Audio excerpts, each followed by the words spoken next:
You're listening to the Teach Better Talk podcast featuring expert educators eager to share progressive tactics to reach more students. Teach Better Talk is created by teachers and fueled by passion. Let's get started. Hey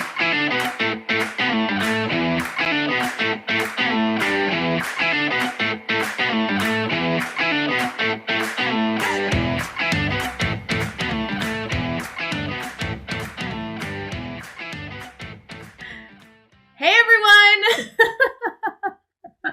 Jeff just did the best whatever, just so y'all know. I don't know if Chris can edit that in. Chris, can you put that right here? Whatever. All right, thank you. All right. Hey everyone. Welcome to episode 247 of Teach Better Talk. My name is Ray Heward. I have Jeff Gargas with me. Shenanigans have already been flying. And guess what? We are pausing right here because Jeff's audio just went out. So, Jeff, are you back? Can you hear me? I don't know, Kiana. I can hear you. Hi, Jeff. How's your day going? Yeah, I know you lost audio there for a minute, but all you missed was me like celebrating how amazing you are. I talked really highly about you. Sorry about that, buddy. That's a good thing I didn't hear any of that nonsense. It's a good thing. I'm good. I was great until I don't know what's going on. That's happened way too often lately. I don't know for sure. I think I'm going to use that as an excuse to get a new MacBook. I don't actually think that's the problem, but I'm pretty sure that's what I'm going to do. I don't think that's the problem either. I'm going to be like, hey, something's happening that probably has nothing to do with this, so I should spend the money on it. Like that's So let me preface, I'm sorry. Pull this. So your computer is a Teach Better team computer. So if you get a new computer, does that mean everybody on the team gets a wish list item? Because I have plenty of things I'd like for the team to purchase. No. Like a brand new car. That would be it. You want a car? Oh. Yeah. What kind of car? Oh, actually, I'm just kidding. I really love my car, but how about like a beach vacation to Miami or like something like I don't know. You want to go to Miami? Is that like where you want to go? No.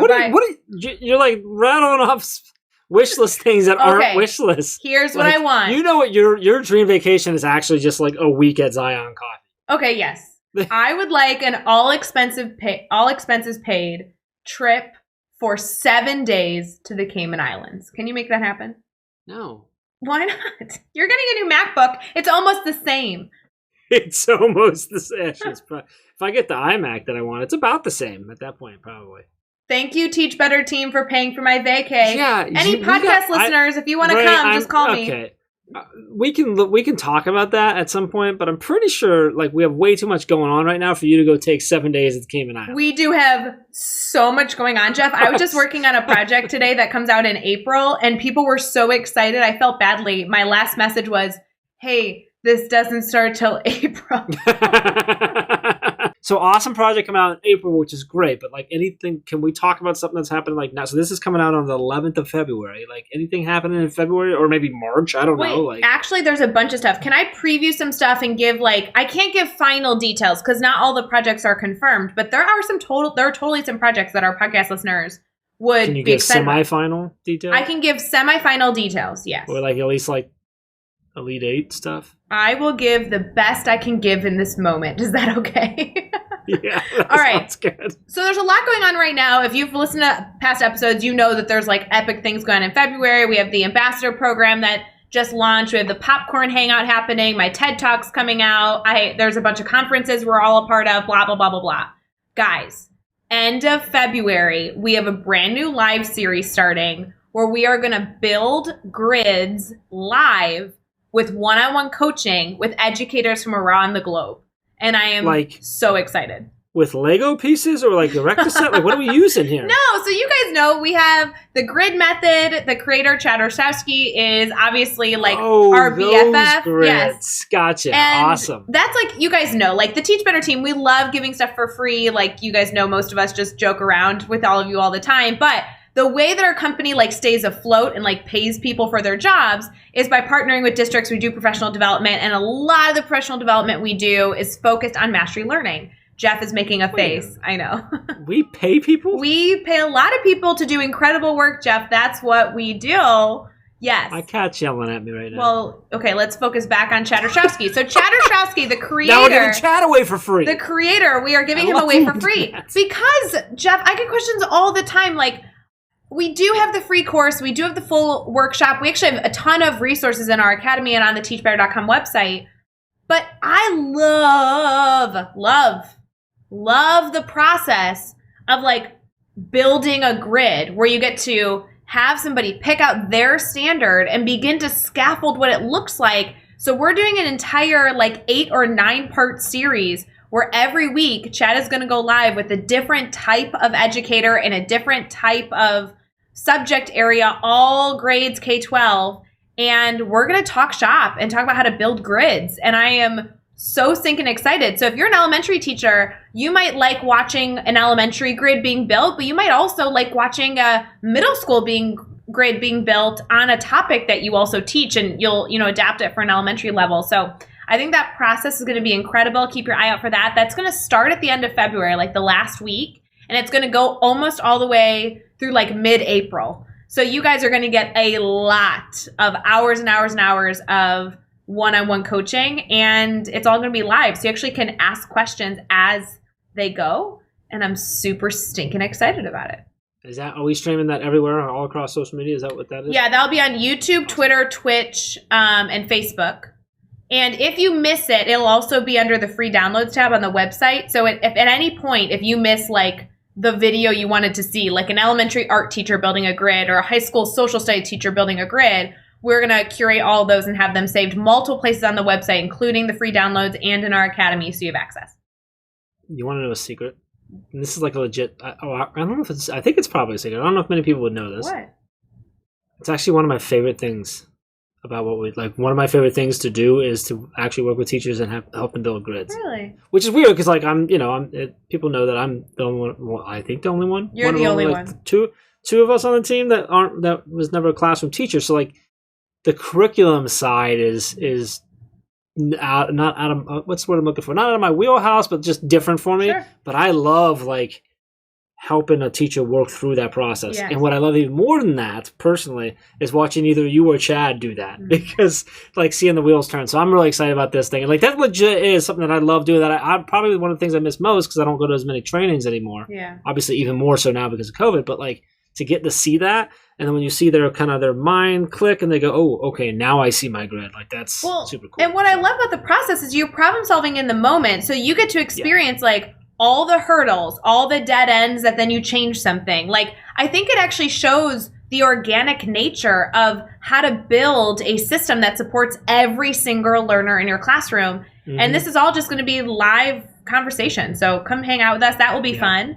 And it's something I'm excited for March. I thought that was like a super fun thing that our team is working on right now. Okay, that's super cool. That's really awesome. But you said lots of stuff. So like, what else? Okay, so there is a lot of stuff.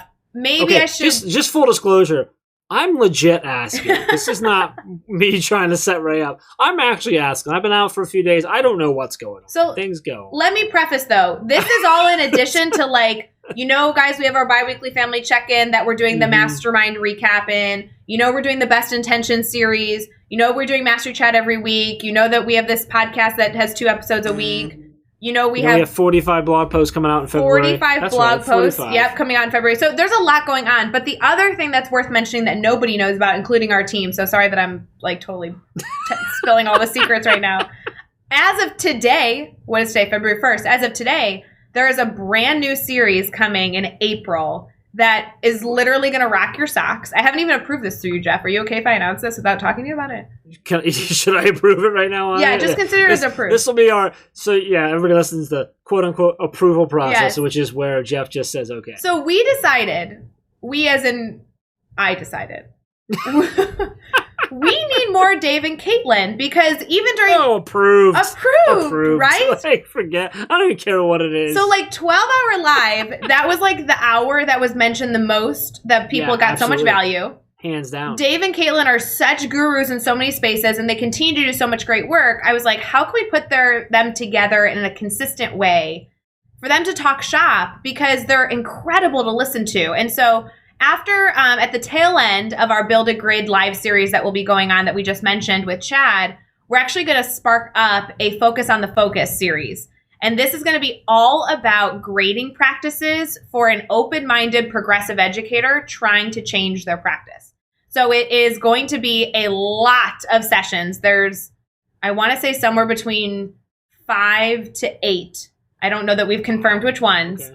It's good. Weekly, like a weekly thing? Oh, it's going to be a weekly thing on Wednesdays. And Dave and Caitlin are going to be live talking about specific topics and doing a live Q&A about grading, assessment, and feedback. It's going to be insane. Okay, so on Wednesdays, that makes me scared that like I'm getting bumped and the brain break's getting replaced. Is this replacing brain break? No, it is right after brain break. Right after brain break. Yeah. Okay. Mm-hmm. So I want to know, something that I love about Dave and Caitlin is, you called them guru, and I agree. But I think the thing I love most about both of them is that they both would tell you that they're not. Yes. They just love having these conversations. And they might come with very firm stances on things, but then when you have them communicate and talk, the best moments are when they disagree. Yes, I love it. Because they're open for the conversation. I love that. That's super cool. So the questions, the Q&A that's going to happen is going to be that's going to be powerful. Well, and so we discussed it. You know, they're still finalizing the format. They have until April 7th until this is going to launch. But I told them, I was like, we do need to have a focus. They're going to have a topic that they're going to be focusing on for that hour PD. But they're not going to be like sharing their screens in a slideshow and lecturing. They're going to be discussing it, which is perfect. Because like you said, actually, Caitlin and Dave disagree all the time. And I love that. And so they're going to be working through these really, really challenging ideas when it comes to grading and assessment and feedback. And they're going to start diving into some resources that are not necessarily Teach Better resources. There are so many books, so many articles, so much research out there that they want to bring to the table to say, hey, after we facilitate these conversations, let's not have it stop here. Let's continue to be learners. And so I really see this not really ending with a live series. I think that Dave and Caitlin are going to continue to do such great work in this space. But when I was talking with them, they really wanted to just continue to foster discussion. And I think April and May are the right time to do this. I'm very, very excited. So that's good. So March is Chad Ostrowski, building the grids, and then right into April, Dave and Caitlin. Dave and Caitlin. Well, okay, is there anything else? Because you said lots of stuff. I do have another thing that I am absolutely not going to spill the beans on, but I'm just going to give a little hint that there might be a period of time when the team is live for an extended amount of time in the month of April. And I'm stopping there. There might be a time where the team is live for an extended amount of time. Yes. So a number of hours. A number of hours, yes. Gotcha. A particular number of hours. Like maybe, like 12-ish hours. I don't know. Well, jeez, Ray, why don't you just give it away already? Like they were all wondering until that. They thought 18, and I just want to preface, y'all, it ain't 18. Get over it. It's 12. It's 24. We're doing 24. No, it's not. Not. Aw, man. So, okay. as you continue to get through your February, be thinking about, ooh, this is going on in February right now. Ooh, this is happening at the end of February. Ooh, March, April. So it's going to just keep going. That's exciting. Yeah, that'll be good. I think I'm going to come back to work now. Oh, that's so nice, Jeff. We've missed you. There's a lot going on. Welcome home. All right, let's talk about this episode. Erik Youngman is the Director of Curriculum and Instruction. I think I got that title correctly. In Illinois, not too far from you. Not too far. Couple hours. Yep. Super intelligent guy, brilliant guy. I really love the lens that he puts himself and the way he utilizes his personal life and resources. I'm going to say that. That's how I'm going to leave that. To then reflect and impact his job. And I really, really enjoyed his take on failures. And I'm going to let him say the words because when we talk about it there, I don't want to give it away, but I love what he says, what you need to do with them, what you need to get good at doing. I think it's really, really powerful. So we're also going to give away a copy of his book. So make sure you hang around for the whole full episode to win a copy of his book. Ray, anything else? He's a Teach Better blogger. Yes, he's awesome. So he's got tons of articles over at teachbetter.com by Erik as well, so you can continue there and hopefully connect with them and keep growing with him. So with that, we'll just jump right into episode 247 with Erik Youngman. Hey everyone, we'll be right back to the episode, but I do have a little bit of an exciting event that I want y'all to be a part of. On February 19th at 8 p.m. Eastern, we are doing a private event where we are going to be sharing a Zoom link exclusively to our private Facebook group, and we are going to just all get together. We're going to hang out. We are going to encourage everyone to grab a bowl of popcorn. And this is going to be an important time for you to network with like-minded educators that are always pursuing better. Now, there are a lot of surprises coming, and I'm for sure not sharing them right now because those are only going to be shared in our private Facebook group. But if you want all the details and want access to that link that will be shared for our February 19th event at 8 o'clock Eastern, then I encourage you to go join the Teach Better Team private Facebook group over at teachbettergroup.com. All right, let's get back to the episode.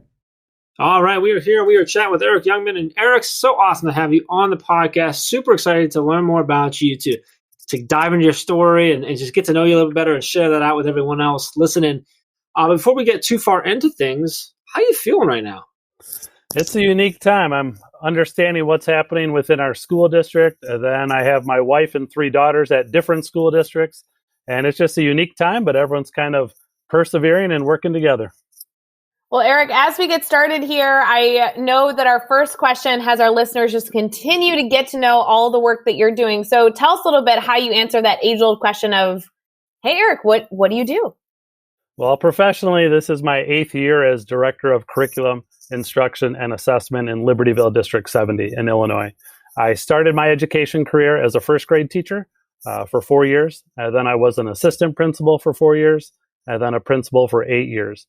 And my experience as a teacher and principal, I mention those because as well as my experiences with my wife and 3 daughters, they continue to add to my perspective as an educator. A lot of the topics I've been talking about recently are grading and homework, and I think that lens as a parent is very helpful. And as we're talking about all these changes, I think it's really helpful for me to understand what my wife is going through. She's a speech pathologist in a school. And then in general, I love learning and discussing growth mindset, homework, learning, and leadership. I love how you tie in the parent focus there on the parent's lens and angle and everything. I think that's really important and a great resource you have for talking with your wife and her experience and your kids and stuff like that to bring that into your role. That's awesome. So I want to dive into this. Is one of my favorite questions that we ask on every episode, and it's a question about failure. And I always say that I've been really fortunate because I failed a lot in my life, not because I enjoyed those failures, but because of what they taught me and what they kind of molded me into. So I love hearing these stories. So can you share a story with us about a time that you've had a failure in your life? Kind of take us there with you. What happened? How did you overcome that failure? And what did you take away from that experience? I guess I'll speak in general terms. I mean, I would say I sometimes label an event as a failure when the outcome is different than what I expected. However, I truly believe that reflecting about mistakes ignites and bursts of improvement. Speaking in general terms, my mistakes happened when I was leading change. The mistakes were amplified when I did not clearly define why, and also when I did not consider multiple perspectives and voices throughout the process. However, the final outcomes were positive in the end because my colleagues and I applied what we learned when we made future decisions. And I think ultimately, if you're disciplined after making the mistakes, it really should help enhance efficiency, productivity, and success. So again, as a principal, as a curriculum director, we would just have to talk about different changes that we might make. It might be grading at the middle school level. It might be a curriculum adoption. And I think the more you can explain specifically why and what you're looking for, and then again, just really listen. Those teachers, they're in the classroom daily interacting with those students. They have different perspectives, and that can really enhance some of the discussions and decisions that you have. And same with when we're talking about a pandemic. Right now, all of the school districts have made a lot of transitions. They might have been in emergency remote, and then they might have been in hybrid. Now they might be opening up or extending what they're doing. And again, how can you value the perspectives of the students and the parents to understand what they're going through and still balance that with, again, the teachers' needs as well? So I think as much as you can understand the different perspectives and again, go back to explaining what you're hoping to accomplish, I just think ultimately in the end, that just makes a clearer decision for everyone in the process. So again, my mistakes have been implementation challenges, but I continue to carry through, how you can learn from it, how you can collaborate, and sticking to that why and explaining that. I really love, Erik, you said that, you benefit when you apply what you've learned moving forward. And then you mentioned about being about being disciplined and how it can enhance, I think you said, efficiency, productivity, and success. And I think that's something that takes some time. It's something we really have to learn. We really do have to be disciplined on how we reflect on mistakes. And you led with talking about how you might label something a failure because it didn't turn out the way that you intended, right? And I liked it because it doesn't necessarily mean it's the end, right? It's just not the way that you thought it was going to go. That doesn't mean you're horrible. It doesn't mean you're bad at your job. It just means it didn't turn out the way that you intended. So then if you can get ourselves disciplined enough to reflect on those things and to then grab what we can learn from it and apply it, that's where the real power of that type of experience comes in. I really enjoyed that a lot. So let's flip it now. Let's talk about a successful moment you had. This could be something big or something small, but kind of take us there with you again. Tell us what happened. Why was it a success for you? And then what did you take away from that experience? I've heard positive feedback that my recommendations about homework are helping others. And so in the end, I think the outcome was I wrote a book, 12 Characteristics of Deliberate Homework. I did that after leading analysis for our school district about improving homework. And as I was doing that, I also was seeing as a parent, my ninth grader at the time was in sixth grade, and she had excessive amounts of homework. And so I was starting to create slides for my school district, thinking as a parent, and then sharing out on Twitter. And ultimately, I connected with a great author about grading and assessment, Kathy Vadrot. And as we connected and talked through some different scenarios, she really encouraged me to present and write. And I kind of skipped the writing the article stage. I just went right to a book.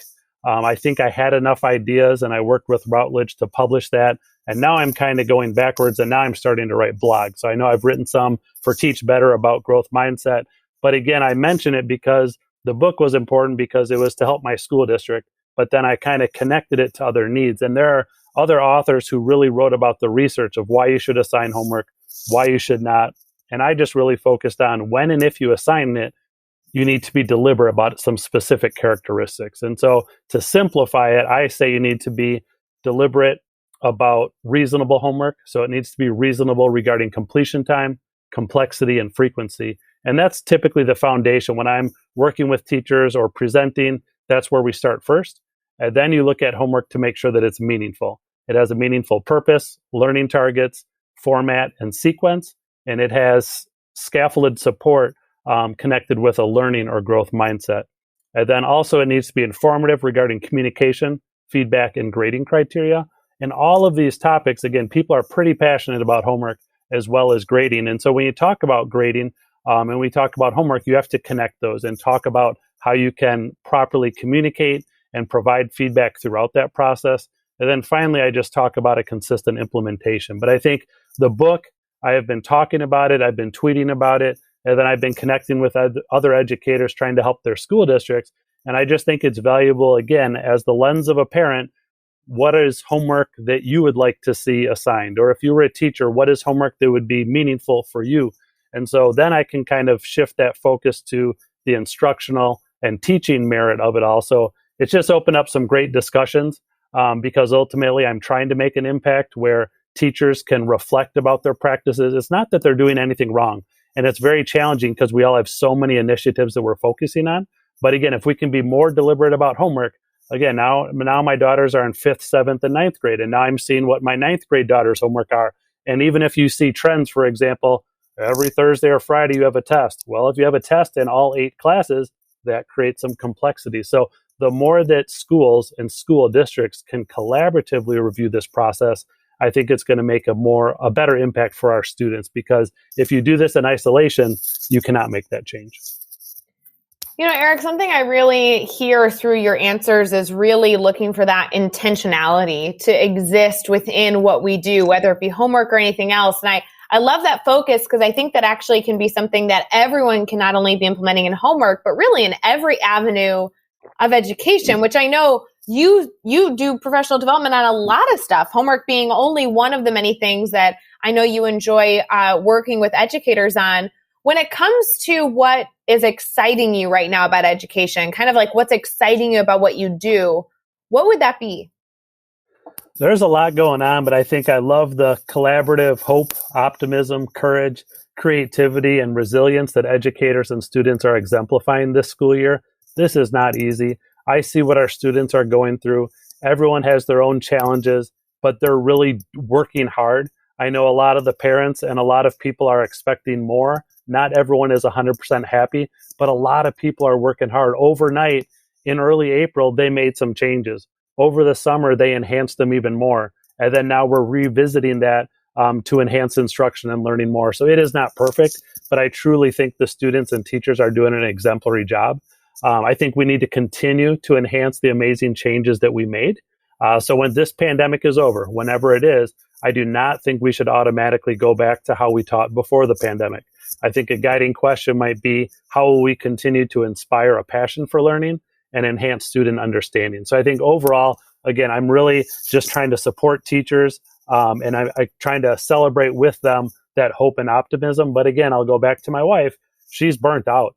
She's a speech pathologist working with 4-year-old students, and it's a lot. So she's pretty honest with me when I start talking about growth mindset and persevering. She checks me and says, all right, let's be realistic. We're all burnt out. But again, that's helpful, because then when I have those conversations with teachers, I try to empathize with what they're going through and really try to listen. And again, just try to support them and work in partnership with the parents. So ultimately, it's best for the students. Yeah, you shared so much in there. It's so interesting. I think a lot of educators listening right now, no matter how you consider yourself an educator, regardless of your role, have felt that burnout, that frustration, that feeling of defeat, but also hopefully, in addition to that, moments of success. And so I really value hearing about how you've been able to process through that, not only yourself, but obviously with your wife, and really thinking about how you can support educators in that role. If you had one piece of advice that you were going to offer to teachers for this episode, what would your piece of advice you'd want them to consider? Focus on empathetic flexibility and continuous improvement with a growth mindset as you collaborate with others. I tweet all the time about a growth mindset, and I'm trying to dig in depth to unpack that for others to help.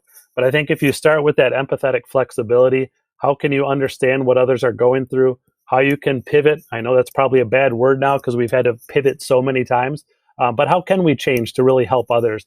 And again, just that focus on continuous improvement. I'm not competing with any other school district. I love interacting with other assistant superintendents. I love learning from other educators on Twitter. How can we learn together? How can we keep getting a little bit better, that incremental progress? And that collaboration is key. Sometimes it might be a conversation with someone within your district. Sometimes it's via Twitter with someone in a different state or country, but how can you learn from them? We can see right now what is happening in other states, what is happening in other countries, how are they handling it? And then that can help us as we're making decisions as well. So I kind of connected a couple items into one sentence, but I really believe that those are important.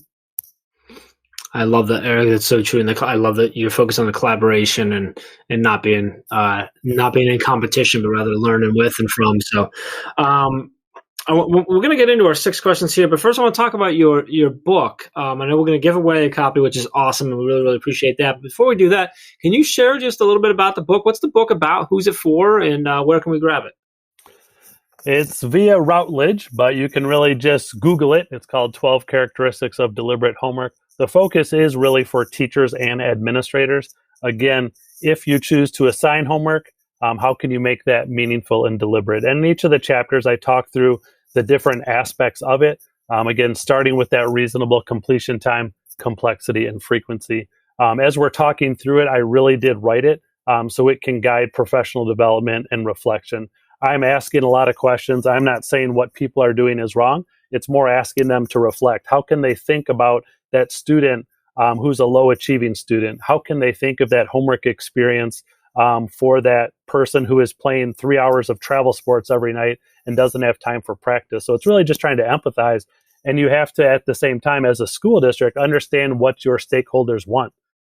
Some school district will want a lot more homework and some will want hardly any. But regardless what that target is, I kind of guide educators to think how they can make it a little bit more meaningful.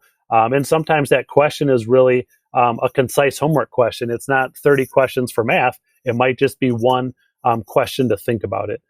So in the end, it's a great book to guide reflection, and I look forward to continuing to talk about how we can improve homework. I love it. All right, we're going to give a copy away. If you're listening right now and you want to grab a copy of the book, you got to join us over on Twitter and tweet out. Make sure that you tweet at Teach Better Team and hashtag Teach Better Talk. And then, Eric, can you share your Twitter? I believe is Erik _ country or wait, Youngman. Am I saying is the right one? At Erik _ Youngman, and it's Erik with a K.